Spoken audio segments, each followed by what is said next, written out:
नमस्कार। नमस्कार दोस्तों। बहुत बहुत हार्दिक बधाई, हार्दिक एहतराम, हार्दिक स्वागत दोस्तों। बधाई इसलिए कि हम इन्वेस्टमेंट्स पे बात करने के लिए एकत्र हुए यहाँ पे। दोस्तों, हमेशा आपसे मिलकर अच्छा लगता है। आज हम बहुत ही महत्वपूर्ण विषय पे बात करने वाले हैं और वो निकल के आई है एक बहुत महान निवेशक से जिनको वॉरेन बफेट अपने गुरु मानते हैं। वो कहते हैं कि जो इन्वेस्टर है वो कामयाब होगा या नाकामयाब होगा, ये तय वो खुद करता है। Challenge with in.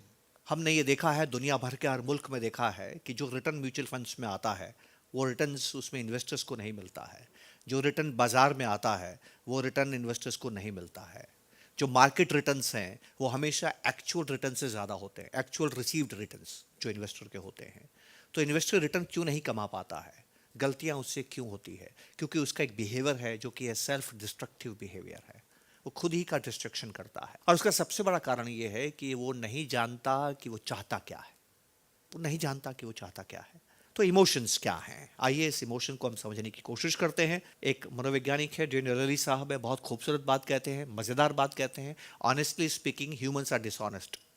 इंसान बेईमान होता है दोस्तों, दिन भर बेईमानी करता है। पर दूसरों से बेईमानी करेगा तो रिश्ते बिगड़ जाएंगे। तो हम दूसरों के साथ बेईमानी नहीं करते हैं क्योंकि उसके परिणाम बड़े घातक होते हैं। तो फिर हम किसके साथ बेईमानी करते हैं?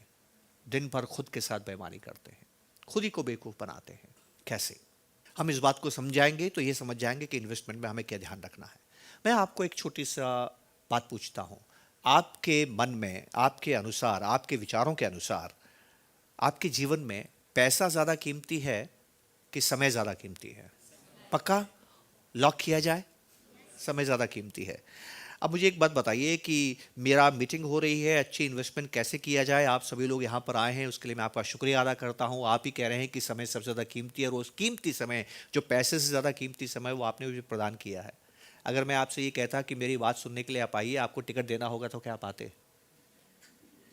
पैसा नहीं दे रहे हैं लेकिन समय दे दिया। वापस सोचिए, ज़्यादा कीमती क्या हुआ, पैसा कि समय? तो पहले समय क्यों बोला था? अच्छा, दूसरी तरीके से सोचते हैं। आप यहाँ पर आए, 4 घंटे आपने खर्च किए और आपको लगा कि इन्वेस्टमेंट बिल्कुल समझ में नहीं आया, आपका वक्त ज़ाया हो गया, नष्ट हो गया। दुख होगा कि नहीं होगा? दुख होगा। आप फिल्म देखने गए, 3 घंटे की फिल्म देखी, पैसा भी खर्च किया, फिल्म भी देखी, फिल्म अच्छी नहीं लगी, तो आपके जीवन के 3 घंटे बेकार हो गए। दुख होगा कि नहीं होगा? दुख होगा। आप फिल्म देखने नहीं गए, घर पे ही बैठे हैं, कहीं नहीं गए, या किसी से मिलने पड़ोस में चले गए और वापस आके आपको समझ में आया कि आप जहां जाके आए वहां से बटुए से 1,000 रुपए गिर के नुकसान हो गया ना आपको। 1,000 रुपए आपके खो गए। तो पहले वाले सीन में आप फिल्म देखने गए थे, टिकट लिया था, मल्टीप्लेक्स में गए थे, टिकट लिया था, बर्गर और जो भी आपको खाना था खाया था, 1,000 रुपए वहां खर्च हुए, फिल्म में मजा नहीं आया, आपने कहा समय नष्ट हो गया। यहां पर आपके पैसे खो गए, बटुए से गिर के खो गए। दोनों में से कौन सी बात उम्र भर याद रहेगी? समय खराब हो गया वो याद रहता है कि पैसे नुकसान में हो गए जो याद रहता है? पैसे। तो ज्यादा कीमती क्या हुआ? तो फिर समय क्यों बोला था? है ना? हम बेईमान हैं कि नहीं हैं?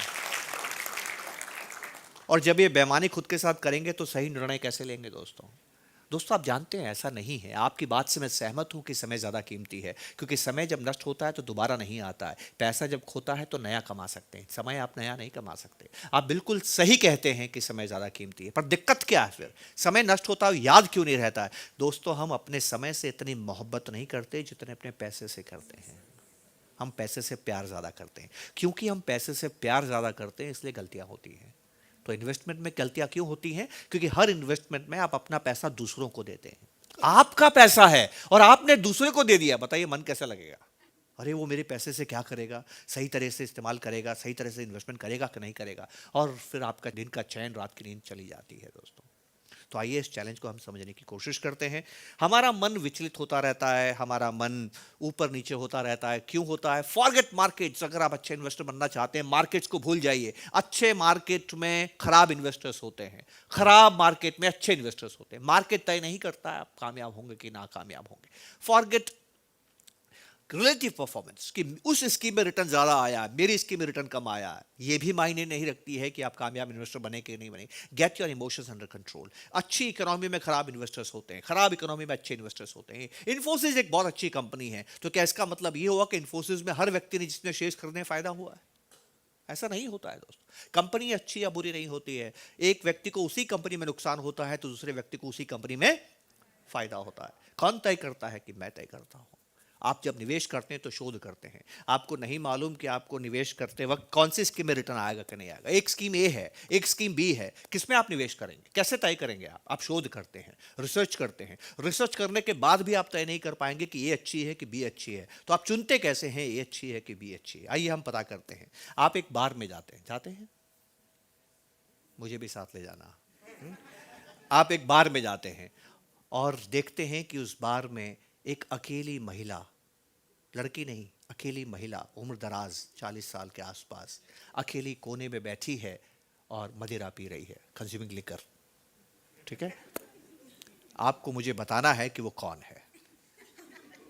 ठीक, आप उसको नहीं जानते हैं, जीवन में आपने उसको पहली बार देखा है, आपको मुझे बताना है कि वो कौन है। मैं आपको 4 विकल्प देता हूं। क्या वो एक एथलीट है? क्या वो एक डॉक्टर है? क्या वो एक टीचर, शिक्षिका है? कि वो एक प्रोफेशनल मॉडल है? कौन है वो? कौन है? प्रोफेशनल मॉडल है। अब उस महिला को आप नहीं जानते हैं, फिर आपने कैसे बता दिया वो प्रोफेशनल मॉडल है?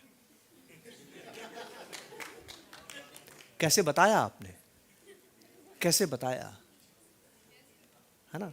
आज मैं मुंबई में हूं दोस्तों, तो मुंबई तो किस्मत वाला शहर, किस्मत वालों का शहर होता है, क्योंकि हिंदुस्तान के जितने भी प्रोफेशनल मॉडल है वो 80% तो कहाँ रहती होंगी?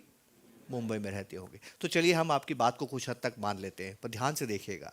इन्वेस्टमेंट का मतलब होता है प्रोबेबिलिटीज। जिसने ये नहीं समझा, इन्वेस्टमेंट नहीं समझा।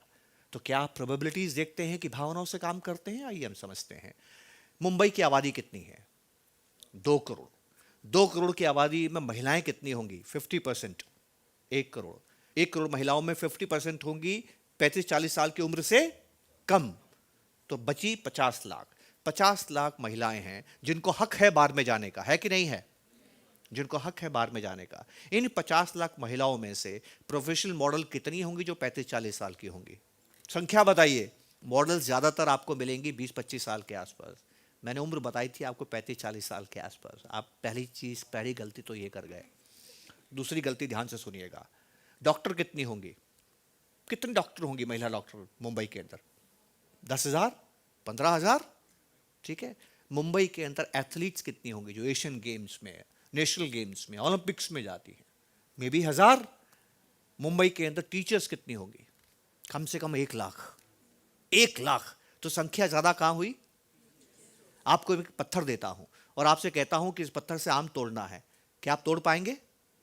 नहीं तोड़ पाएंगे, क्योंकि आपको नहीं मालूम आप में क्षमता क्या है। या आपको यह मालूम है कि आप अर्जुन नहीं है?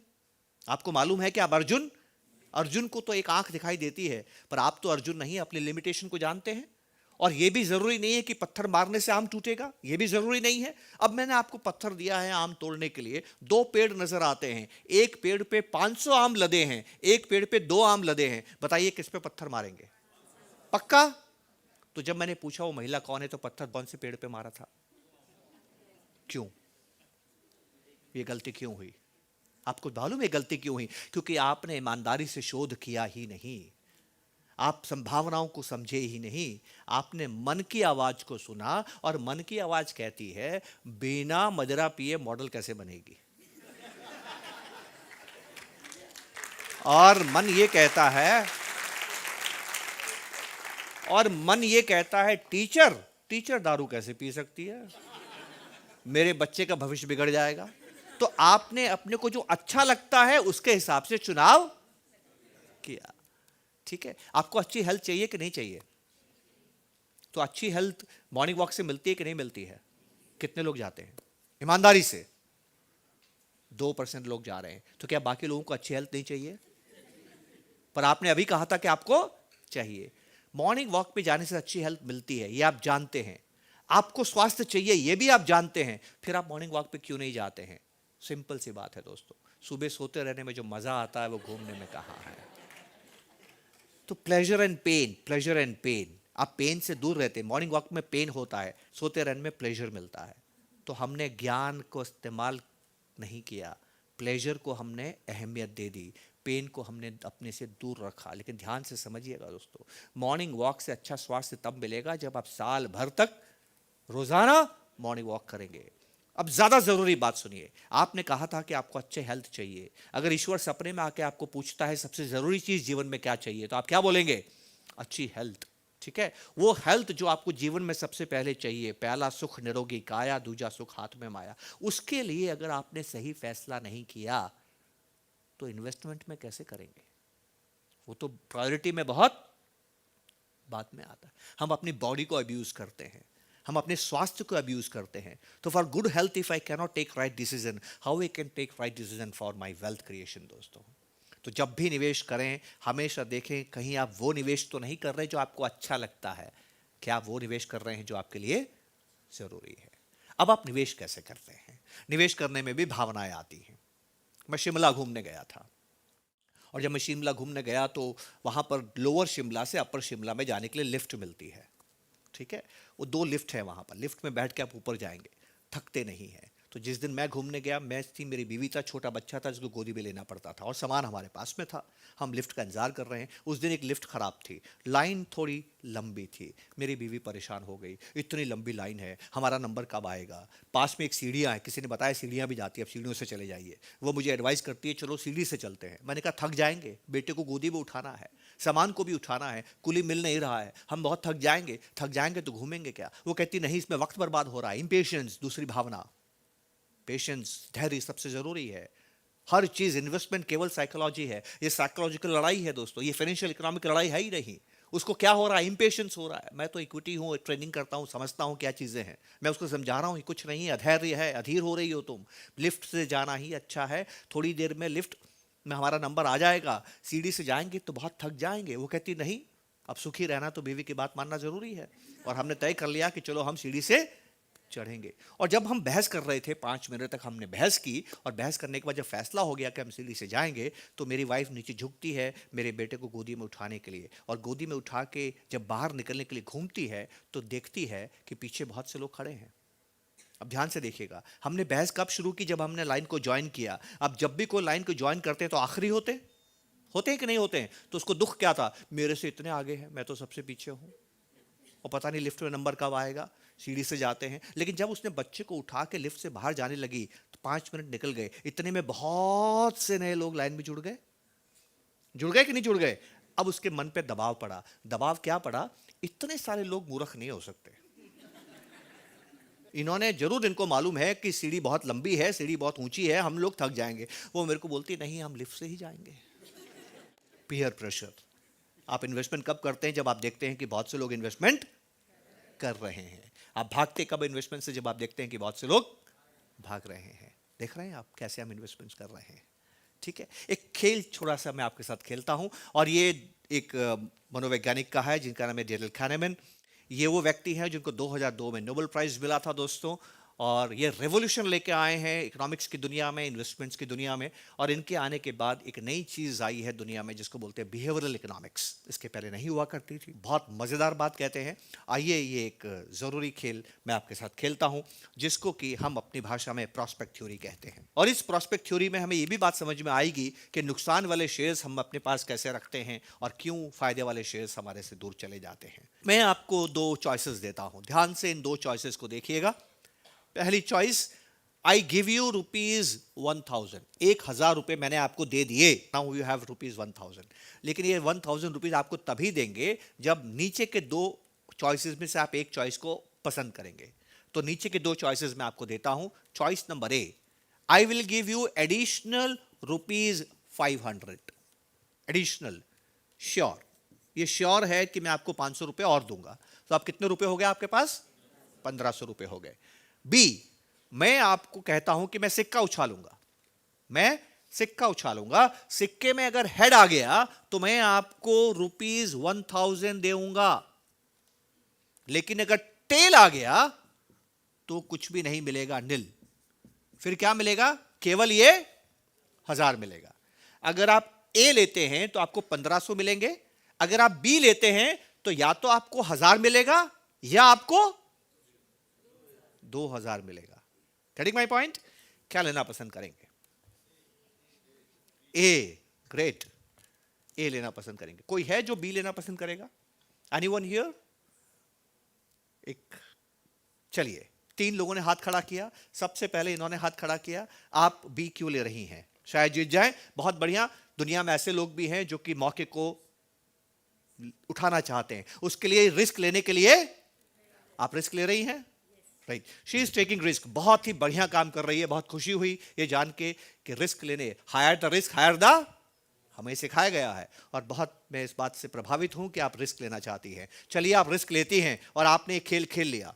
आप रिस्क लेती हैं और आपने ये खेल खेल लिया। आप सुनिएगा, बहुत ध्यान से सुनिएगा, बहुत महत्वपूर्ण बात हम कर रहे हैं। इसका महत्व क्या है हमें बाद में समझ में आएगा। आपने बी चुना, अब मैंने सिक्का उछाला, सिक्का उछाल के टेल आ गया, क्या हुआ बताइए? लॉस हुआ। अब इनको क्या मिलेगा? कुछ नहीं मिलेगा। तो इनको लॉस कितना हो गया? कुछ भी लॉस नहीं हुआ, पक्का? चलिए, इनको कुछ भी लॉस नहीं हुआ। लेकिन ध्यान से इस बात को समझिएगा, इनके साथ जो दोस्त बैठी हैं उनको कितने रुपए मिले? टोटल 1500। इनको कितने रुपए मिले? क्या अभी भी बोलेंगे आप कुछ भी लॉस नहीं हुआ? कितना लॉस हुआ? 500 रुपए। क्यों? क्योंकि इन्होंने ए को नहीं चुना। ए को नहीं चुनने से इनको 500 रुपए का नुकसान हुआ। अब ध्यान से चलते हैं। इसमें अभी तक मैंने आपसे कुछ नहीं कहा है गलत क्या है सही क्या है। बहस गलत सही की नहीं है, बहस भावनाओं की है। अब मैं इनकी भावना की सम्मान करता हूं कि इन्होंने बी को चुना। अब मेरा सवाल सुनिए, टेल आ गया, टेल आने से इनको 1000 रुपए ही मिले, लेकिन ए चुनने से इनके दोस्त को 1500 रुपए मिले। क्या आपको दुख हो रहा है कि आपको 500 रुपए कम मिले? नहीं हो रहा है। आपको दुख क्यों नहीं हो रहा है? जो आपकी किस्मत में था वो आपके साथ में हुआ। और भी अच्छा जवाब, पर अगर आपको अब ये पता लगे कि आपके दोस्त को 500 रुपए ज्यादा मिले, अब कैसा लग रहा है? बिल्कुल बुरा नहीं लग रहा है। मैडम संत है, ठीक है, लेकिन ये और भी अच्छी बात है, ये और भी अच्छी बात है। आगे चलते हैं। ये खेल मैं दोबारा खेलता हूं, ये खेल मैं दोबारा खेलता हूं। दोबारा जब ये खेल खेलेंगे, आप ए लेंगी कि बी लेंगी? तभी आप बी लेंगी। आप बी क्यों लेंगी? माइंड चेंज नहीं करेंगे। अब दोबारा टेल आ गया, अब क्या होगा? दुख होगा? दुख होगा? नहीं होगा। दोबारा आपकी दोस्त ने 500 रुपए ज्यादा कमाए, दुख होगा? नहीं होगा। तीसरी बार फिर से अद्भुत काम कर रही हैं। ऐसा ही व्यक्ति, हंसने की बात नहीं है दोस्तों, हंसने की बात नहीं है, ऐसा ही व्यक्ति पैसा बनाता है, ऐसा ही व्यक्ति पैसा बनाता है। पर इनको दुनिया पैसा नहीं बनाने देगी। आप जानते हैं कैसे? जब ये तीसरी बार बी लेंगी और तीसरी बार तेल आ गया और तीसरी बार इनको नुकसान हो गया, फिर ये घर जाएंगी। अब घर क्या होगा? Are you married? No. You live with your parents? Yes. अब जाके आप अपनी माँ से कहेंगे, एक जगह है जहां पर मैं रोजाना जाती हूं, वहां एक खेल होता है, वहां पर ए ऑप्शन में 500 मिलते हैं, बी ऑप्शन में चॉइस होता है कि सिक्का उछालिए। तो वहां ये आपकी पड़ोस में रहती हैं दूसरी, तो मैं उनके साथ गई थी। वो हमेशा ए लेती है, उसको हमेशा 500 रुपए मिलते हैं। 3 बारी से मुझे कुछ भी नहीं मिल रहा। अब बताइए माँ क्या कहेंगी? She will be happy? नहीं होगा ना। मेरी बीवी ने मुझे बता दिया, तुम हो एक पड़ोसी है, सीखो कुछ उससे, और अगली बार आपकी मां आपके साथ में आएंगी। तो दुनिया आपको काम नहीं करने जा रही। 3 साल हो गए इक्विटी में रिटर्न नहीं आया, कहां बैठे हो? पागल हो क्या? एफडी में बैठे रहो, एफडी में बैठे रहो। दुनिया आपको काम नहीं करने दी। पर हमारी कहानी ना अभी तक शुरू हुई है ना खत्म हुई है। मजेदार बात तो आप देखिएगा दोस्तों, ध्यान से देखिएगा। ज्यादातर लोगों ने यहां पर क्या लिया था? ए, क्योंकि वो रिस्क लेना नहीं चाहते। 3 लोगों ने लिया रिस्क अपने रिटर्न को बढ़ाने के लिए। अब थोड़ा सा ट्विस्ट ये है कि मैं आपको 2000 रुपए देता हूं। कितने रुपए दे रहा हूं? 2000 रुपए। लेकिन ये 2000 रुपए आपको तभी मिलेंगे जब आप नीचे वाली दोनों में से कोई एक चीज आप चुनेंगे। अब नीचे वाली कोई एक चीज क्या है? ए, या इसको सी कर देते हैं। सी मैं आपको यह कहता हूं कि 500 रुपए का लॉस आपको होगा ही होगा, फॉर श्योर। श्योर का मतलब यह है कि 2000 रुपए मैंने आपको दे दिए, जैसे ही मीटिंग खत्म होगी आप बाहर जाएंगे, आपसे 500 रुपए हम वापस ले लेंगे।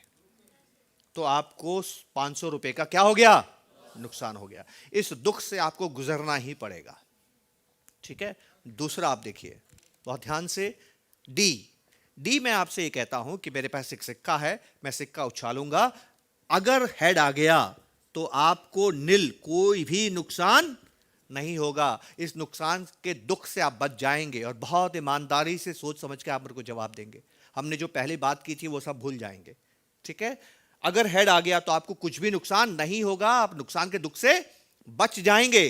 पर अगर टी आ गया, मतलब टेल आ गया, तो आपको 1000 रुपए का नुकसान होगा। आप क्या लेना पसंद करेंगे? आप नुकसान सहन करेंगे या नुकसान से बचने के लिए अपनी किस्मत को आजमाएंगे? इस बार शांति है, क्या बात है? सी डी दोनों ही सुनने को मिल रहा है। पिछली बार मुझे 3 लोग बी में मिले, ज्यादातर लोग ए में मिले। यहां पर अब मैं जानना चाहता हूं कितने लोग सी लेंगे और कितने लोग डी लेंगे। कितने लोग नुकसान सहन करेंगे, कितने लोग नुकसान से बचने की कोशिश करेंगे। तो कितने लोग नुकसान को सहन करेंगे? Raise hands. कोई भी नहीं, एक व्यक्ति। कितने लोग नुकसान से बचने की कोशिश करेंगे? सभी लोग। मजेदार बात देखिए, यहां पर यह है श्योरिटी का, यह है प्रॉफिट सिनेरियो। इसको हम बोलते हैं प्रॉफिट सिनेरियो, इसको हम बोलते हैं लॉस सिनेरियो। प्रॉफिट बढ़ाने की कोशिश कितने लोगों ने की? 3 लोगों ने की। लॉस से बचने की कोशिश कितने लोगों ने की? बहुत से लोगों ने की। दोनों में फर्क देखिएगा, बहुत जरूरी है इस फर्क को समझना। यह श्योर है, यहां पर ए श्योर है। प्रॉफिट सिनेरियो में ए श्योर है। श्योर का मतलब है कि आपको 500 रुपए श्योर मिलेंगे। ये रिस्की है, ये सर्टेन है, ये अनसर्टेन है। तो जहां कहीं भी जीवन में प्रॉफिट मिलने का मौका मिलता है, आप जोखिम नहीं लेते हैं, क्योंकि आपको जोखिम लेना अच्छा नहीं लगता है। लेकिन जीवन में जब लॉस की संभावनाएं होती है, तो लॉस से बचने के लिए आप जोखिम लेते हैं। ध्यान से समझिएगा दोस्तों, इस बात को कहने के लिए डेनियल kahneman को नोबेल प्राइज मिला है, and this is called prospect theory.